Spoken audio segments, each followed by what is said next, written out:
Halo Sidekrip, balik lagi sama gue Rashid Hari yang kali ini bakal ngomongin sebuah series Indonesia yang udah tayang sejak 5 Oktober kemarin.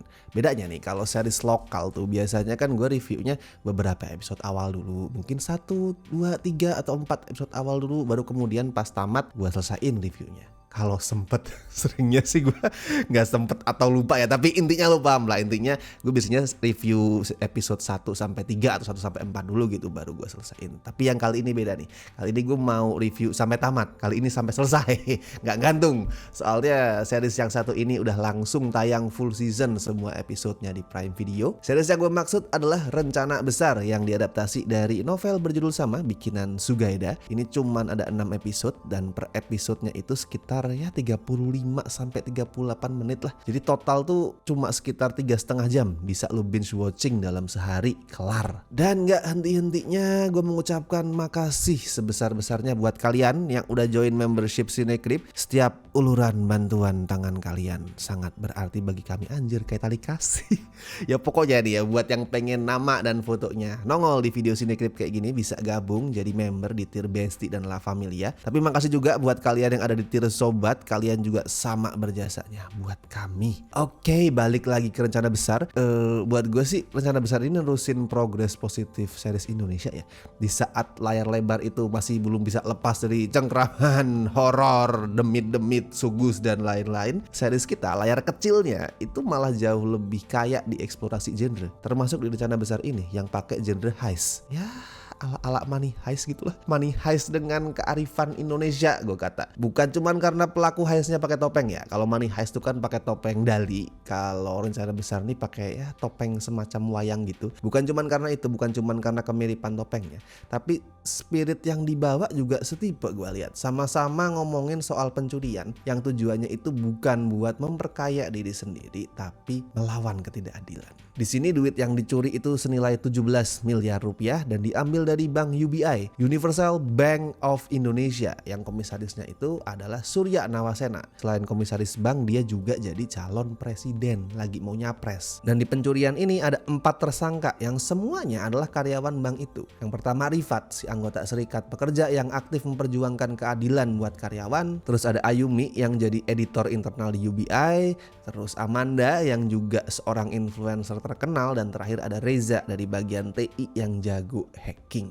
Gue cuman bisa reveal sampai di sini saja kawan-kawan alurnya. Lebih dari ini gue bisa spoiler. Pokoknya itu aja yang perlu lo tahu. Tonton dan nikmatin gimana benang-benang yang di episode awal tuh terlihat saling terpisah, terlihat gak nyambung. Seiring waktu semakin ke belakang tuh pelan-pelan mulai terhubung.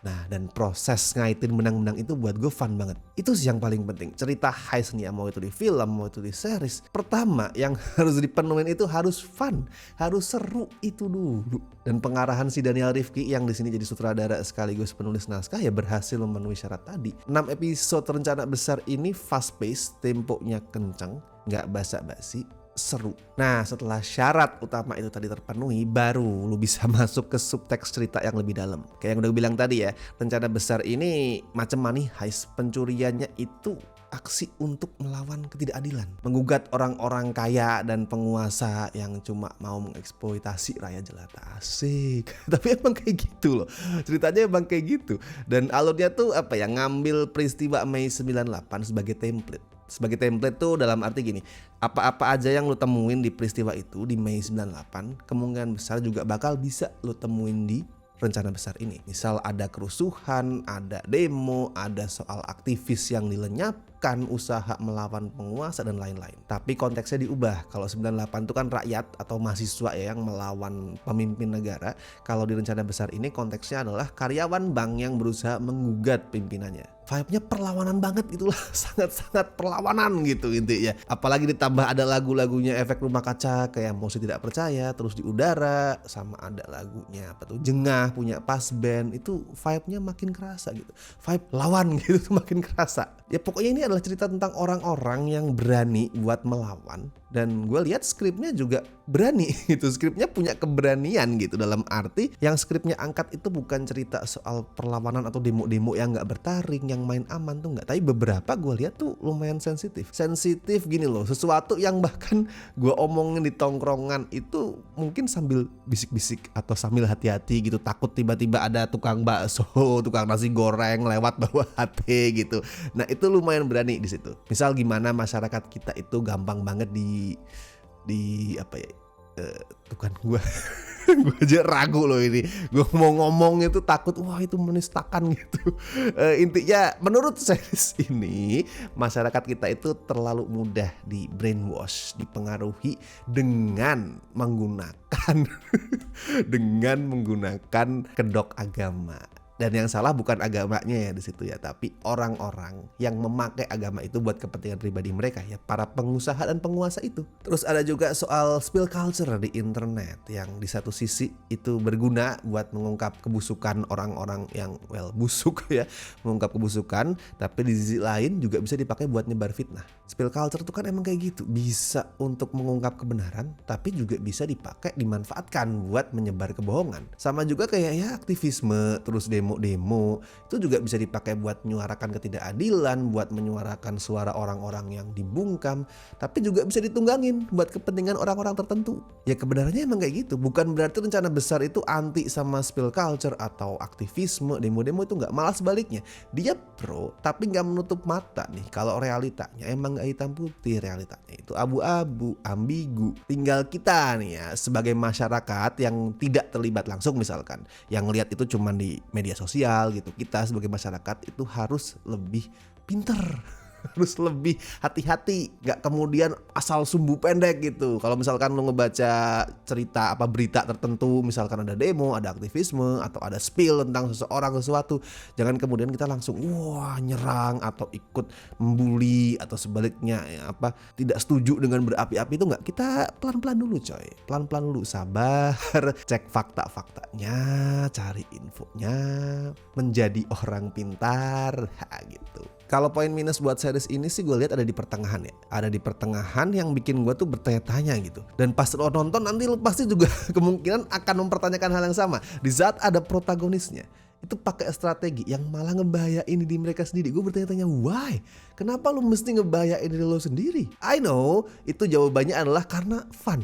Itu yang dia bilang. Tapi kan come on, ada cara lain, ada banyak cara lain yang jauh lebih aman dan jauh lebih nyaman, lebih mudah, dan tetap punya kemungkinan berhasil yang tinggi. Dan akhirnya satu kejanggalan itu jadi munculin kejanggalan-kejanggalan lain. Misal gimana Surya dan timnya yang sedemikian canggih itu tetap gak ngeh siapa dalang dibalik aksi hacking ke UBI.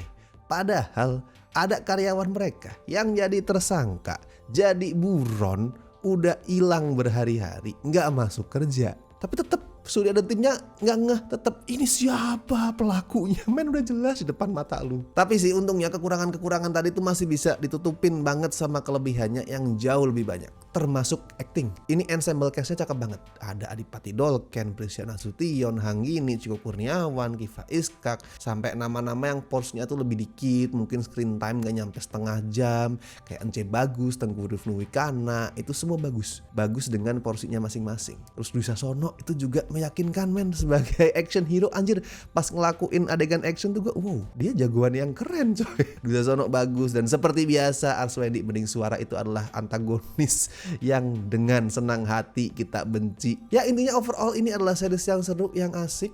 Kalau skor buat rencana besar gue kasih 7,5, 7,5 dari 10. Seru ini series. Dan sekali lagi karena cuma 6 episode dengan durasi per episode yang pendek, lo gak akan kerasa pas nonton. Gue kayak gitu, pas nonton kayak oke, 1 episode dulu, ternyata pengen lanjut lagi, pengen lanjut, dan akhirnya kelar. Itu gue rasain. So langsung sikat di Prime Video. Dan buat yang udah nonton, mungkin lo punya pendapat yang sama atau justru berlawanan sama gue, bisa bebas share review lo di kolom komentar tentang rencana besar. Tuliskan apapun itu. Dan seperti biasa gue ingetin, jangan lupa like video ini, subscribe Cinecrip, dan misal pengen ngebantu kami dengan kasih donasi seikhlasnya, as always bisa klik tombol super thanks di bawah, dan juga bisa gabung join membership kami. Bisa lo cek per tier itu benefitnya apa aja dan pilih sesuai dengan kebutuhan dan kemauan lo. Oke, saya Guru Rashid Hadi, sampai ketemu di review-review berikutnya.